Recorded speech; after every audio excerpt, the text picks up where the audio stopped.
ተመልካቾቻችን እየተከታተላችሁ የምትገኙት ረሃ ጁሙአ ነው። አብራችሁን ቆይታ ያደረጋችሁ ስለሆነ በጣም ደስ ይለናል። ፉአድ እንግዲህ አንድ መሰናዶ ተከታትለን ተመልሰናል። ኡስታዝ ስለመጣከል ብናመሰግናለን። ጀዛኩሙላህ ኸይር። ባለፈው እንግዲህ ያው ታሪኮቻችንን በቋሚነት እንግዲህ ይሄን ፕሮግራማችን ከኡስታዝ ጋር ያያየን ነው። በተለይ ያው ጁሙአ ላይ ሱረቱል ካፍ መቅራት እንደሚወደድ ሱና እንደሆነ በተለያዩ ሐዲሶች ዘገባዎች መጥቷል። ሱረቱል ካፍ ለምንድን ነው ጁሙአ ላይ በልዩነት እንዲቀራ የተፈለገው የሚለውን ባለፈው ሳምንት በጣም ወሳኝ ነጥቦችን ዳሰልህን ነበር ሱረቱል ካፍ በተመለከተ። ዛሬ ደግሞ እስኪ ምንድነው የምንመለከተው ኢንሻአላህ? ቢስሚላሂር ረህማኒር ረሂም አልሐምዱሊላህ ሰላቱ ወሰላሙ ዐላ ረሱሊላህ ሰለላሁ ዐለይሂ ወሰለም። ያው እንኳን ለጁሙአ ደረሰን። ጁሙአ የራሱ ነፍሐት አለው፣ የራሱ ጥሩ ስሜት አለው። ሰው በቀረበው ልክ ከዛ ብዙ ሀታ الجو ይቀየራል። የጁሙአ አሁን ፀሐዩ ራሱ ከረር ያለ አይደለም፣ አየሩ ደስ ይላል። ከጁሙአ በኋላ ስትሄድ ሸዋሪዑ ምኑ يعني الاعمال التي خرجت ብዙ ሰላዋት ስለተባለ ብዙ ካፍ ስለተቀራ ብዙ ድባብ የሚቀየረው ነገር አለ። ሰው ይታጠባል፣ ሽቶ ይቀባል፣ መስጂዶች ሙዓመር ናቸው፣ ብዙ ይቀራል፣ ብዙ ቲላዋ አለ። ደውይ ከደውይ ነህል ትገባ አንዳንድ መስጊድ ስትገባ የንብገ መንጋ ይመስላል። ይህ ሁሉ ትልቅ በረካ ትልቅ አጣዕ ነው፣ ትልቅ ስጦታ ነው። ሰው ደግሞ ከተቻለ መጠን ከዚህ አሟጦ መውሰድ አለበት። ማዚልና نتحدث في سورة الكهف سورة الكهف እያወራን ነበረ። ያው ሱረቱል ካፍ ትልቁ የሚሰጠው ለሰው ኑር ነው። ነብዩ ሰለላሁ ዐለይሂ ወሰለም አው ኑር ያደርግለታል ብለዋል። ካለበት ቦታ ጀምሮ የቂያማ ቀን እስከ ከካዕባ የሚደርስ ኑር ያደርግልበታል። الله سبحانه وتعالى ومن كان ميتا فحيناه وجعلنا له نورا يمشي بالناس كمثله في الظلمات ليس بخارج من النار. كل سراتين نور ነው የሚፈልገው፣ ሰኪና ነው የሚፈልገው እና ሱረቱል ካፍ የራሱ ሰኪና አለው። አንድ ሰሃባ ባለፈው ማይተናል ሱረቱል ካፍ እየቀራ ለዛ የወጣው የወረደው ሰኪና ፈረሱ እስከተደነበር ድረስ ህፃን ልጅ ነበረው ይረግጣል እስኪል ድረስ ማለት ነውና ሱረቱል ካፍ በየሳምንቱ ስንቀራ هناك عهود تتجدد ከአላህ ጋር ምናድሰው በየጊዜው ምናድሰው አህድ አለ፣ አህዶች አሉ፣ ቃል ኪዳን አለ። ትልቁ ተውሂድ ነው። ባለፈው እንዳልነው ሱረቱል ካፍ ሲጀምርም ከሱ በፊትም ያለው ሲጨርስም በተውሂድ ነው፣ በመስጋናና በተውሂድ ነው። فمن كان يرجو لقاء ربه فليعمل عملا صالحا ولا يشرك بعبادة ربه أحدا. ሲጀምርም ደግሞ الحمد لله الذي أنزل على عبد الكتاب ولم يجعل له عوجا. ሲጨርስ ቁርአን ላይ ሱረቱል ካፍ ብዙ ሚዛ አለው ከሌላ ሱራዎች ብዙ አሁን ለምሳሌ ስንቀራው ራሱ እኮ መጨረሻው በአሊፍ ነው የሚቆመው። الحمد لله الذي أنزل على عبد الكتاب ولم يجعل له عوجا قيما لينذر بأس እስከ መጨረሻው በዚህ ስር ነው። ሁሉም አያቶች ሲጨርሱ በአሊፍ ነው የሚጨርሱት። ብዙ መዛያዎች አሉት። ከመዛያዎቹ አሁን እና ሌላው መዛያ ደግሞ ሱረቱል ካፍ ላይ የመጡ ሲራዎች ታሪኮች ባለፈው ያየናቸው እነኛ አራት መሰረተ እንትን ሱረቱል ካፍ ያሉባቸው ታሪኮች ሌላ ቁርአን ላይ የለም። ሙሉ ቁርአን ብታየው አሁን የሙሳ ታሪክ ሚሊዮን ቦታ ይመጣል። የብዙ ታሪኮች በየቦታው ተደጋግመው ነው የሚመጡት። ሱረቱል ካፍ ላይ የወረዱ አራቱም ታሪኮች ሌላ ቦታ ላይ የሉም እና እንደዚህ ብዙ ሚዛዎች አሉት። ሱረቱል ካፍ አሁን ያልኳችሁ ومن كان يرجو لقاء ربه فليعمل عملا صالحا ولا يشرك بعبادة ربه أحدا. ኢማንና عمل الصالح የሰው ልጅ ወሳኝ ነገሮች ናቸው። ዱንያ አኺራ ማሰማራ እንደ ክንፍ ናቸው፣ ሁለት ክንፍ። ኢማን ኖሮ عمل الصالح ከሌለ ዋጋ የለውም። عمل الصالح ደግሞ ያለ ኢማን ዋጋ የለውም። ረሱል ሰለላሁ ዐለይሂ ወሰለም በአንድ ክፍ መመረቅ አላህም በጣም ተርሲኽ ማድረግ የሚፈልገው ብዙ ቦታ ላይ ቁርአን ላይ የሚያነሳው ኢማን ኖሮት መልካም ይሰራ ኢማን አመነ ቢላህ ወዐሚለ ሷሊሐን ማን አመለ ይህ በጣም ቁርአን ላይ በጣም የተነሳ አያት ነው። فلنحيينه حياة طيبة ولنجزينهم بأحسن ما كانوا يعملون. ዱንያ ላይ ምርጥ ህይወትና ሮቻ አኺራ እና ሁሌ ሱረቱል ካፍን ከሌላው በተለየ መልክ ስለ ኢማንና ስለ عمل الصالح ሲያነሳ ሌላው መጀመሪያ ኢማን ከዛ عمل الصالح ነው የሚያነሳው። ማመን መልካም ስራ፣ አምኖ መልካም ይሰራ፣ አምኖ መልካም ይሰራ ነው የሚለው ቁርአኑ ሙሉ። من خصائص ومن ميزة ሱረቱል ካፍ ግን እዚህ መጨረሻ ላይ ሲጨርስ መልካም የሰራ ከዛ ያላሻረከ ይላል። መልካም ስራ እዚህ ጋር ያስቀደመበት ይላሉ ዑለሞች። አንዳንድ አመለካከቶች አሉ። በተለይ ክርስቲያኒቲ አካባቢ ዋና እመን እንጂ የፈለከውን ስራ ምናምን የሚል ጥሩ ያልሆነ ነገር አለ። አምናለ ከዛ ዚና ችግር የለውም፣ ጭፈራም ችግር የለውም፣ ኮራፕሽንም ችግር የለውም፣ ኸምርም ችግር የለውም ምናምን። ይሄ ህብረተሰብ መበከል ነው እንጂ እምነት አይደለም። እና ሲጀምርም ወቁል አልሐምዱሊላህ الذي لم يتخذ ولدا እነዚህ የሚሉ ሰዎች ናቸው። አላህ ልጅ አለው ምናምን እንደዚህ አይነት አመለካከት ያላቸው ሰዎች ኢማኑን እመን እንጂ በፈጣሪ እመን እንጂ የፈለከውን ስራ ላ ይሄ አያስኬድም የሚል ሜሴጅ ማስተላለፍ ፈልጎ ነው። ስለዚህ ሱረቱል ካፍ አህድ ከአላህ ጋር መጀደድ ነው ስንል በጣም ትኩረት የሚሰጠው የኢማን ጉዳይ ነው፣ የእምነት ጉዳይ ነው። ያልተበረዘ እምነት፣ ያልተከለሰ እምነት፣ ንጹህ አእምሮ ሊቀበልህ የሚችል እምነት የምትወድ ለምትተخذ ወለዳ ስትል አእምሮ አይጎረብጠውም። ወለም يكن له شريك ولم يكن له ولي من الذل አልተዋረደም ስትል አላህ ወከቢሩ ተክቢራ አላህን ከፍ አድርገው ስትል ፊጥራ ራሱ የሚያጣጥመው የሚደሰትበት ሰው ኢቨን እኮ አላህ ሙሽሪኮችን ምኖችም እኮ የጭንቅ ጊዜያቸው እኮ ወደዚህ ፊጥራ ነው የመጡት። እንደው አንድዬ ለማን ትተውኛለህ እኮ ይላሉ። ሁሉንም እኮ ይረሱታል። ወደ አላህ ነው ወደ ለምን ይሄ ፊጥራ ስለሆነ ነው እንጆ የምታጣጥመው። ስለዚህ ሱረቱል ካፍ ሲጀምርም መሀል አካባቢም ይሄን ጉዳይ ትኩረት ሰጥቶታል። ወደ አስሐቡል ካፍ እንገባለን እየተባለ ነበረ። ከመግባታችን በፊት እየተጨዋወተ ወደ እነሱ አንድ ነገር ኡስታዝ ላንሳለህ እንደ ወግረ መንገድ ቡናው እስከሚቀርብ በሶሻሊስት ጊዜ አስሉ ሙስሊም ነውና ከዛው ይሄ ስርዓቱ በልቶት ምናምን እምነት የለም ወደሚል የገባ ሰው አለ። አሁንም በህይወት አለ። እንግዲህ ያው እሱ ስሙን ባንጠራውም ማለት ነውና ራሱ ሚዲያ ላይ ያወራው ነገር ነው። አንድ ጊዜ እንደዚህ ወንዝ ዳር ቁጭ ብዬ አለ ድንገት ጎርፍ መጣብኝ አለ። ከዛ በፊት በቃ ስራ ስለበለኝ እና የዛኔ በቃ ይሄ አሁን ቅድም ያልከው ነው አላህን ነው ከመጨረሻ ላይ ያነሳሁት። እንዴ ጌታዬ ምን አመጣህብኝ አልኩት አለና ያው ይሄ የሚገርም እንትን ነው። ይሄ አንድነት የጌታ አንድነት ላይ በጣም የደነገገ ሃይማኖት ነው። ኢቨን አስሐቡል ካፎች እንደ መብዳ ይዘው የተነሱት ረቡና ረቡስ ሰማዋት ወልአርድ በቃ ሶስቱም ኮንሰንሰስ የሚያስማማቸው ማለት ሰባቱም የተነሱበት ነገር ዋና ሚሽን ስቴትመንታቸው ነበር። ኢቭን ዋናው ሱረቱል ካፍ የሚያወራው ከብዙ ቂሳዎች ውስጥ ዋናው ሱራው የተጠራበት ማለት ነው። ዞሮ ይሄን ነው ረስኽ ማድረግ የፈለገው። አሁንም ወደ ታሪኩ ከመግባታችን በፊት ያው ገና ሱራው ሲጀምር ስለዚህ ቁርአን ያነሳው ነገር አለ። ምናመሰግነውም ለዚህ ቁርአን ነው። ይሄ ቁርአን ባይኖር ሂዳያ የሚባል ነገር አናገኝም። አልሐምዱሊላህ الذي انزل على عبد الكتاب انزال الكتاب اكبر نعمه على الاطلاق ይላሉ። የቁርአን መውረድ በቃ እሱ ባይኖር አላህን አናቅም። ኮምፓሳችን ጠፍቶ ተወላግደን ዓለም በጣም ድብልቅልቅ እንደሆነብን ነበር ምን ኖረው መኖር ከተባለ ያለ ቁርአን መኖርም ከባድ ስለሆነ እና ኢንዛል القرآن ከኒዕማዎች ሁሉ የመጨረሻ ኒዕማ ነው። وبشر المؤمنين الذين يعملون الصالحات ان لهم اجرا حسنا تبشيرም ያደርጋል። تبشير ማለት ምንድነው?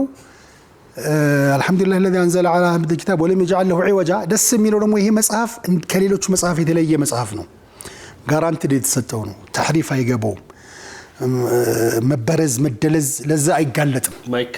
ማይከለስ عوجا ولم يجعل له عوجا ማለት ይሄ ነው። ምንም ሊጣመም የማይችል ሊሰረዝ የማይችል ሊጨመርበት የማይችል ሊቀነስበት የማይችል ተሕሪፍ የማይቀበል ቀይመን ሊዩንዚር ባስ ቀይም የሆነ ቀጥተኛ የሆነ ጠላዋ ያለው ሐዋላው ያለው አጃኢብ ያለው لا تنقطع عجائبه አሉ ሰለላሁ የዚህ ቁርአን አጃኢቡ መቼም አይቋረጥም አሉ። ተአምራቶቹ አይታየቁም።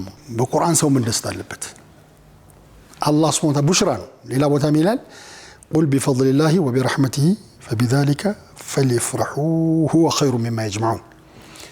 بفضل الله ማለት ሚንዛል القرآن ይላሉ ዑለሞች እነ ጠበሪ ምን ጀላሌን ሁሉ ምን ይሄ በብዛት ፈስረውታል። አላህ ቁርአን በማውረዱ በጣም ሰዎች ከመጠን በላይ ይደሰቱ ይላል። ያልተበረዘ ያልተከለሰ ለህይወታቸው ሁሌም ፕራውድ የሚሆኑበት መመሪያ ማለት ነው።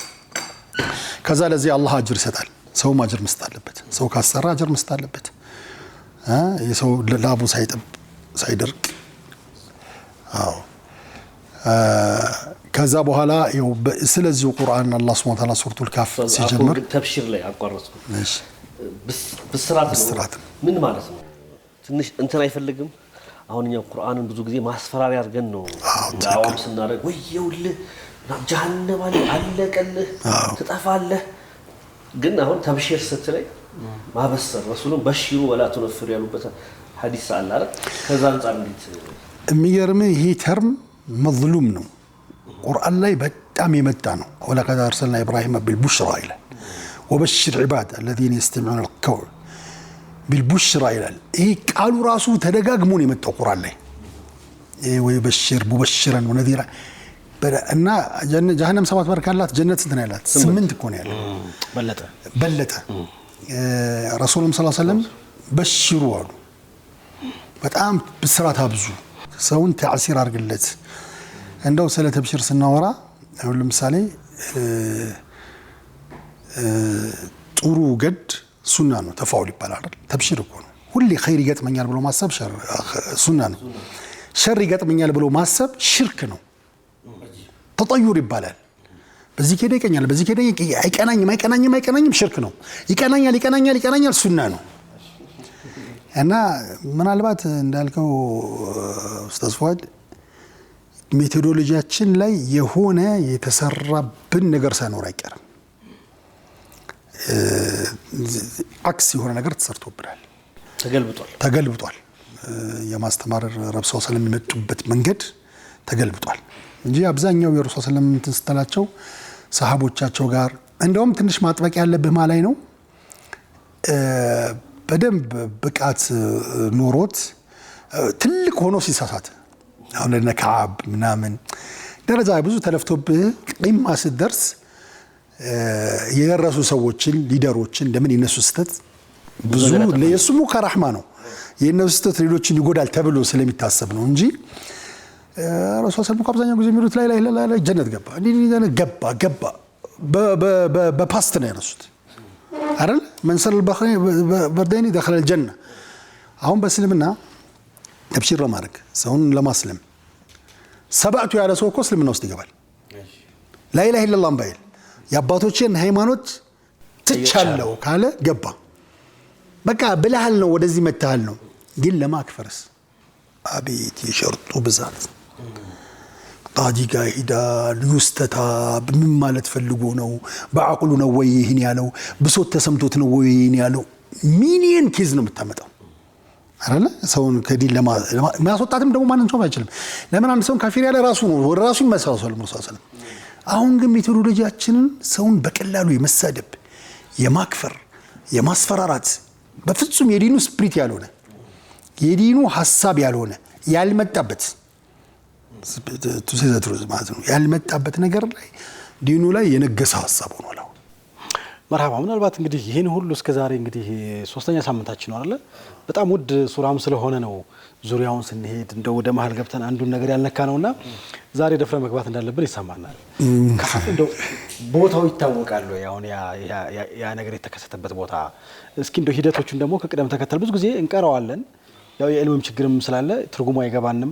ለዚህኛው ትውልድ ደግሞ ምን ያስተምራል የሚለውን ነገር ደግሞ ይሆነ ለሆነ ጄኔሬሽን ብቻ ወርዶ የቀረም ይመስልናልና ለዚህ ጄኔሬሽንስ ምን ያስተምራል የሚሉ ነገሮች የምናነሳቸው።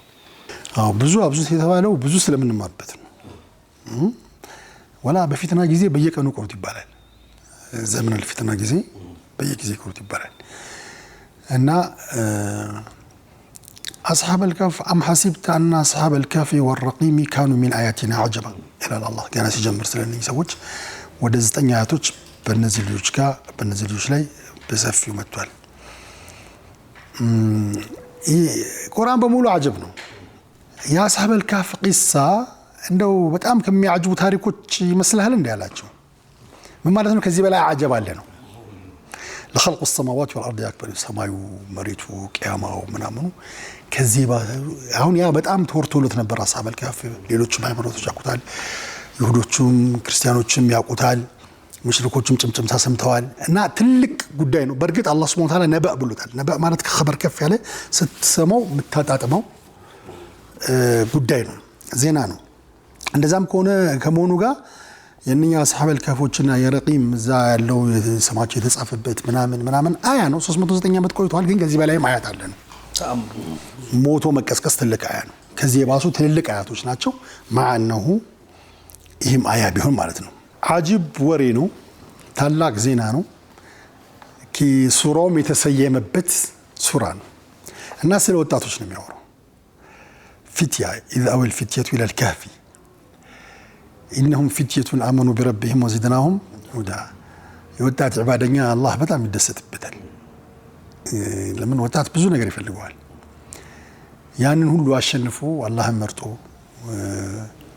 ዲን መርጦ ሲመጣ አሁን ሽማግሌ ምናምን በቃ መስጊድ ምናምን መጥቶ ሲዘክር ሲቀራ ብታየው ኖ ዌርቱ ጎ በቃ የሚያምርበትም ሌላ ቦታ ቢሄድ እኮ አያምርበትም። በዚህ ስትርጃዚ ቦታ ልከሰከሳለ ይባላል። ወጣት ግን ያ ቦታ ዌልካም ይለዋል። ሁሉም የፈሳደ ቦታዎች ምኖች ይፈልጉታል። ኦፖርቹኒቲ ኮስቱ ሃይ ነው። ያንን ትቶ መምጣቱ ረግጦ መምጣቱ አልፈልግም ብሎ መምጣቱ ጉዳይ እንትን ነው። ለዚህ ነው አላህ ብዙ ጊዜ ቁርአኖች ላይ እነኚህ ወጣቶችን ያነሳቸዋል። ምሳሌም ያደርጋቸዋል። ሰይድና ዩሱፍ አሁን ትልቅ ውሳኔ ነው። እንደ ግለሰብ አሁን ፊትያ እንደ ጀማዓ ነው የተወሰነ የወጣት ስብስብ። እንደ ግለሰብ ግን የምንማርባቸውንም ብዙ ያመጣቸዋል። ብዙ ወጣቶች ሲያመጣቸው ከፈሳድ ከፊትና ከማዕሲያ ለመሸሽ ያደረጉትን ጥረት ነው አላህ መጀመሪያ የሚያነሳው። ትምህርት የምንወስደው ይህንን ነው። ሰይድና ዩሱፍ ወስተበቀል ባብ አለ አላህ። ቃሉን ይኸው ወስተበቀ ማለት ተሽቀዳደመ ማለት ነው አይደል? ወደ በሩ ሮጠ። ከሐራም ሮጠ፣ ሐራም ለመሸሽ። ዑለማ ቃሉ إذا كان سيدنا يوسف استبق فأنت እሱ ከተሽቀዳደመ አንተ ደንብረ መጥፋት ፈፊር ማዕነሁ ነብይ ከመሆኑ ከምኑ ጋር ይህን ነገር ለመሸሽ ያን ያህል ይፈርት ካደረገ አሁን እኛ ጋር ምንድነው አንዳንድ ጊዜ ፈሳድ ላይ የምንላይም በቃ ተጥቢዒ ማድረግ ኖርማል የማድረግ ነገር ይሄ አባዜ አለ። ፈሳድ ቦታዎችም በሙሉ እንትን የመገኘት ትገኝ ምንም የማያለ ማምሰል ሰይድና ሙሳ የሰይድና ሹዓይብ ልጅ ወደ ቤቷ ደሊል ሆና ስትወስደው ከፊቱ ነበረች እና በቃ ለራሱን ለመጠበቅ ከኋላው ቤቱን የምታሳየው እሷ ነች። ሙፈሲሮች እንደዛ ያሉ በድንጋይ ያሽ ዳይሬክሽኑን አሳየኝ ብሏል። እነኚህ ነገሮች የሚያመዙት ምንድነው? የፈሳድ ቢአ፣ የማዕሲያ ቢአ፣ የሽርክ ቢአ ኢንቫይሮንመንት ከዛ አካባቢ ወጥተህ የራስህ ኢንቫይሮንመንት መፍጠር አለብህ። ያ ኢንቫይሮንመንት የምትፈጥረው ኢንቫይሮንመንት ከባድ ቢሆን ቢያሳስርህም እንደ ሰይድና ዩሱፍ እንደነኚህ ልጆች አገር ቢያስለቅቅህም አገር መልቀቅ ቀላል አይደለም። ቤተሰብ መልቀቅ ቀላል አይደለም። የምትሄድበትን አለማወቅ፣ ዋሻ መግባት፣ ጨለማ መግባት፣ ምግብ የለም፣ ሒማያ የለም፣ ምንም የለም። እንደዛ አይነት መስዋዕትነት ቢያስከፍልህም አሁን ደግሞ ባለው በዘመኑ ተርም ፋራ ቢሉህም ሰገጤ ቢሉህም እንትን ቢሉህም ወጣቶቻችን ጋር ስላለ ነው ፊትያዎቻችን የኛ ቲኔጀር ማለት ነው ፊት ነው። እነሱ አሁን ፈሳድ ላይ ምናምን ካልተቀላቀሉ የሆነ ቦታ ትምህርት ቤት ላይ ሃይ ስኩል ላይ ካምፓስ ላይ የሆነ ቦታዎች ካልሄዱ እንደምንድን ነው የሚታዩት? እንደ ኋላ ቀር ነው የሚታዩት። ግን እንደዚህ ይሄን ቦታ አጣቀው ምናምን ይባባላሉ። ይሄን ቦታ አጣቀው አላቆም ለማለት ይፈራል። ግን በዛ ሪቨርስ ፕራውድ መሆን አለበት። በህይወት የሚገርመኝ 5 ኪሎ ዩኒቨርሲቲ የጨረሰ ልጅ ማሻአላ ሐፊዝ ልጅ ነው። በአፍተር ስኩል በፓርት ታይም ነው ያፈዘው። የቢላል መስጂድ አካባቢ ነው። እዛ አህመድ ጠላሁ እንደሚያሳፍዝ ነበር። በዛ ነው ያፈዘው። ያፈዘ ነው የተማረው። አንድ ቀን ካፌ ገብቼ ሻይ አልጠጣሁም ማለት ምን ማለት ነው? ካምፓስ ጨርሶ እስኪወጣ ድረስ ሻይ ገብቶ ካፌ ውስጥ ገብቼ አልወጣሁም። ይደዳስ ግን ሷም ቡና ቀዘቀዘች ምናልባት ዳይሬክት ካፌ ስለረደ ጊዜ ምልክት እያሳዩ ነውና ፈጠን ብለን በተለይ ታሪኩን ሂደቶቹን ተሰደው መጡ። ከዛ በኋላ እዛ ውስጥ የነበሩ የተከሰቱ ነገሮችና መጨረሻት ምን ሆነ የሚለው ነገር አጠር አድርገን ገልጸን አብዱሬ ይሄን የመሰለ ታሪክ ውድ ታሪክ አይፍጠን ነው። አይ በቃ ከሰዓትም አንፃር በሚቀጥለው ብንጀምረው ማለት በቃ ወጣቶች ታሪክ ነው። ኡስታዝ እያነሳበት ያለው መንገድ በጣም ደስ ይላል።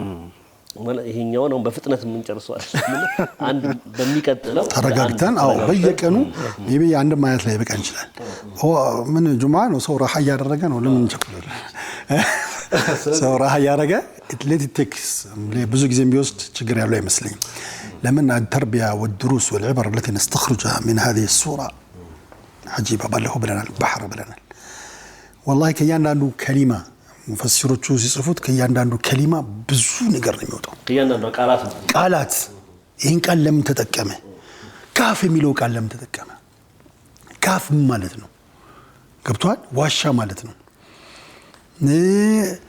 كذا የሆነ እንትን ላይ ያለ ዋሻ ነው ጀበል ስር የሚሰራ ነው እንጂ ኖርማል ጋር ደግሞ ይባላል ከዛ ከፍ ያለ ከጋር አንስ ያለ ነው ሙተዋዲዕ ነው እንደዚህ ብዙ ነገሮች በህይወታችንም እኛ ካፍ እንሰራለን ቤታችንን ካፍ ማድረግ እንችላለን አሁን ገብቷል ከማዕሲያ ሸሽተን ነብዩ ሰለላሁ ዐለይሂ ወሰለም አሉ ወለይሳ አካበይ ተቃሉ ሚከረኝ ስላቸው ቤቴ ይስፋሉት ወንሽረክ ረህመቱ እዛ ካፉ ኮ ሰፋቸው ቤተ መንግስት ውስጥ እኮ የሌለ ማይኖር ኖሮ አኖራቸው እኛም በዚህ ዘመን አብዛኛው ጊዜያችን ቤታችን ካደረግነው ቤታችንን በራሱ ስለዚህ وهناك دروس كثيره نستخرجها تربيه كثير በቀራነው ቁጥር ወደ ህይወታችን ምናመጣው እንጆይ ምናደርጋቸው ብዙ ማዕኒዎች ስላሉ በፏድ ሐሳብን ተረጋግተን ስለዚህ ወደ ሳምንት እናሻግረውና ሳምንት እናወራለን ቀላል ነገር ከዚህ አያት ተነስተን ኢንሻአላህ ኡስታዝ ስለመጣ ከልብ እናመሰግናለን ሳምንት ደግሞ እንገናኛለን በስፋት እናወራለን ኢንሻአላህ ተሰክመልክ ተመልካቾቻችን እናንተ ማብራችሁ ቆይታ ያደረጋችሁ ስለሆነ ከልብ እናመሰግናለን የራሃ ጁምዓ ፕሮግራሞች ይቀጥላሉ በያላችሁበት መልካም ቆይታ ይሁንላችሁ